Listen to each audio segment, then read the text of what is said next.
Well guys, you finally did it. You talked me into it. I'm inviting you, yes you, past clients, future clients, possible clients, to my property for the first ever Whitetail Land Management Services Field Day. I'm gonna show you guys exactly how I set up my world-class personal hunting property. Everything from timber stand improvement, food plotting, where my trail cameras are, and where my tree stands are. Beyond that, I'm gonna show you guys exactly how I strategically hunt my property to consistently hunt mature bucks and kill my target bucks every year. I'm even inviting you guys to bring maps of your own personal property so that we can sit down one-on-one and pick those properties apart. So sign up quick guys, because we are only offering a limited, and I mean limited, amount of spots for this visit.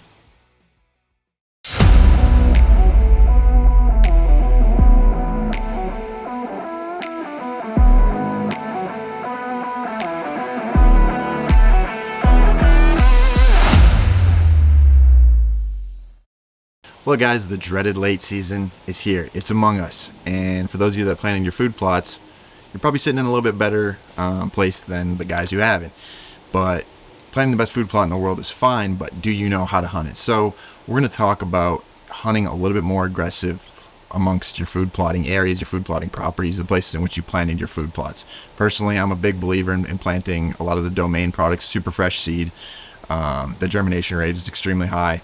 And so therefore we just get a good overall food plot when it's all said and done.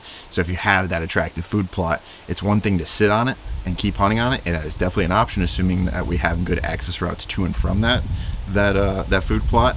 And you should do that. But as soon as we go in there for the second, third, fourth, fifth hunt, if you don't have good access, a lot of your deer will pick up on this. So we need to have options. And one thing that I recommend doing, especially when hunting a big mature deer that is generally last up to the field, sometimes you have no other option other than to move back into a transition area, okay? So whether you're planning your food plotting for next year or just currently trying to figure out how to kill your mature shooter buck on your property right now, one thing I do is I move back into those transition areas.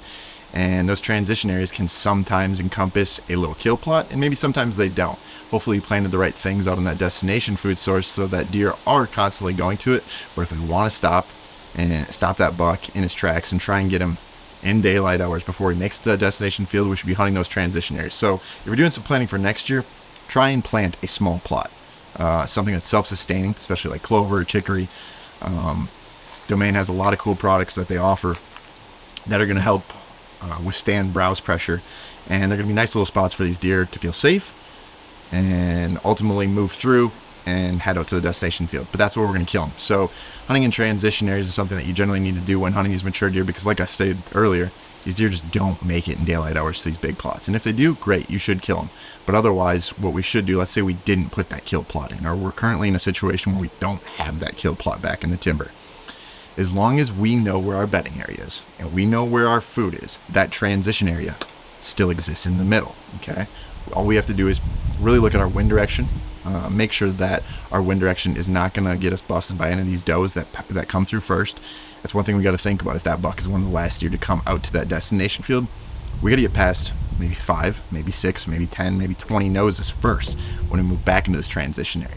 Another little quick tip that I like to use when hunting these transition areas is, if we know this property, we've been on this property for a little while, I like to put an enclosed blind in a lot of these areas, and that will help you get past those first 3, 4, 5, 10, 20 noses before Mr. Big Buck comes out.